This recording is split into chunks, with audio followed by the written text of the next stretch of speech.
Quindi ripeto ancora, premiazioni 200 rana e 50 farfalla al termine di questa prima serie. In acqua allora Stefania Pirozzi, vittorie ieri nelle gare dei 200 farfalla e 400 stile libero, con Aglaia Pezzato in corsia numero 5 che ha vinto invece ieri 50 stile. Passaggio ai 50 metri, Pirozzi 28,22, Marin 28,38, Nicole Santuliana terza posizione 28,42, più giovani le ragazze nelle corsie laterali, numero 1,8 della Leosport, Scartozzoni e Santuliana, medagliate a livello giovanile.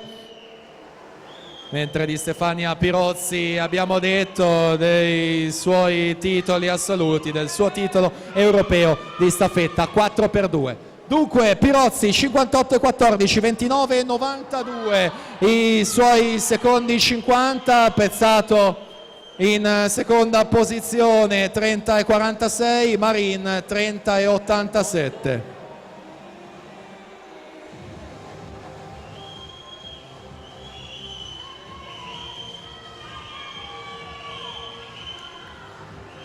Terzo tratto sempre molto importante sulla distanza dei 200, infatti scappa via Stefania Pirozzi 30,30, Aglaia Pezzato 30,85, Nicole Santuliana 31,84, però tutto aperto per la medaglia di bronzo, sono in 4 atlete per una posizione sul podio, mentre sembrerebbe essere stabile la seconda di Aglaia e la prima di Stefania Pirozzi.